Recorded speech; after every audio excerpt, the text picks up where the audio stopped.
আসসালামু আলাইকুম। এসএসসি 2025 তোমাদের পরীক্ষার পরবর্তী দিক নির্দেশনা, পরীক্ষা সম্পর্কিত মানে পরীক্ষা শেষে আমি কিছু ভাইয়া অথবা ছাড় হিসেবে আমি তোমাদের কিছু দিক নির্দেশনা দিচ্ছি এবং তোমরা এই ধরনের অনেক ভিডিও অলরেডি পেয়ে গেছো। তারপর আমার কিছু কথা আমি মনে করি তোমাদের এসএসসির পরবর্তী জীবনে এটা প্রচণ্ড প্রভাব ফেলবে যদি কথাগুলো মানতে পারো।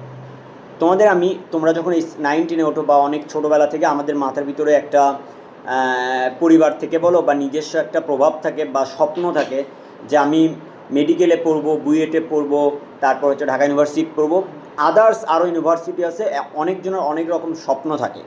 হ্যাঁ, সেই স্বপ্নর প্রেক্ষাপটে আমার এই ভিডিওটি করা। কিছু দিক নির্দেশনা দিবে তোমাদের। এই যে পরীক্ষা শেষ হয়েছে, তোমাদের অনেকেই বলবে যে পরীক্ষার শেষ পরের দিন থেকে ইন্টারমিডিয়েটের বই পড়া শুরু কর, এটা করা শুরু কর। ভাই আমি তোমাদের বলতেছি, এই যে পরীক্ষা শেষ হয়েছে 7টা দিন থাকবে, অলরেডি 7টা দিন তোমরা প্রচুর ঘোরা ঘুরবা, যা মন চায় করবা, খাওয়া দাওয়া সুস্থভাবে বিনোদন করবা, যা মন চায় প্রচুর উড়বা, ওড়ার কোনো বাধা নিষেধ নাই, প্রচুর উড়াউড়ি করবা, ঘুরবা, যা মন চায় তাই করবা।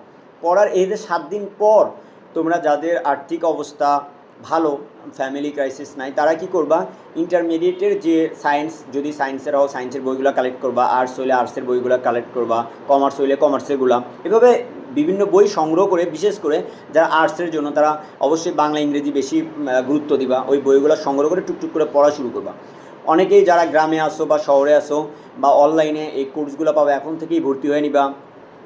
তারপর তোমার প্রাইভেট পড়া শুরু করবা টুকটাক, কারণ তুমি জাস্ট পড়ালেখার মধ্যে থাকো, তোমাকে পড়তে হবে না, টিচাররা যা পড়া দিচ্ছে যা এগুলো খালি চোখ মেলে মেলে এইভাবে দেখতে থাকো, এর বাইরে কিচ্ছু করতে হবে না। যারা সায়েন্সেরগুলো আসো, এরা ফিজিক্স কেমিস্ট্রি মেজর যে সাবজেক্ট আছে, বায়োলজি ম্যাথ, এই 3-4টা সাবজেক্ট মোটামুটি আসা যাওয়ার মধ্যে থাকো, বইয়ের পৃষ্ঠাগুলো উল্টাও, এভাবে একটু নিজেকে আগায় নাও। কমার্সেরগুলো আছে, কমার্সের সাবজেক্টগুলো এরাও বাংলা ইংরেজি বেশি জোর দিবা, এইভাবে ধারাবাহিকভাবে তোমরা আಗೋবা। এই আগানোর কারণে তোমরা পরবর্তীতে যখন বইটা খুলবা বা তোমরা যখন ভর্তি হবা, তখন সিলেবাসটা অনেক কম মনে হবে। না হলে ভাইয়া আমি বলতেছি, ইন্টারমিডিয়েটের সিলেবাসটা অনেক বড়, যেটা আমাদের টিচাররাও অনেক সময় দেখবা লাস্টে শেষ করতে না পেরে তারা হুড়া করে শেষ করে দেয়। তো এই সিলেবাসটা অনেক বড়, তো এই জন্য তোমরা এখন থেকে যদি পড়ো এবং তোমার যে স্বপ্ন মেডিকেল ঢাকা ইউনিভার্সিটি পড়ার বা বুয়েটে পড়ার যে স্বপ্নটা লালন করতেছো এই বুকের ভিতর, সেটাকে উজ্জীবিত করো, উজ্জীবিত করে এখন থেকে পরিশ্রম করা শুরু করো। ওই লাইফটা অনেক আলাদা হবে। ইন্টারমিডিয়েট লাইফটা কিন্তু এসএসসির মতো না। তুমি যদি এসএসসিতে 4 ঘন্টা পড়ে 5 ঘন্টা পরে A+ পাও, ওই 5 ঘন্টা পরে ইন্টারমিডিয়েটে তুমি কিন্তু A+ পাবা না। এটা তোমাকে মাথায় রাখতে হবে, ওই অনুযায়ী এখন থেকে পরিশ্রম করো।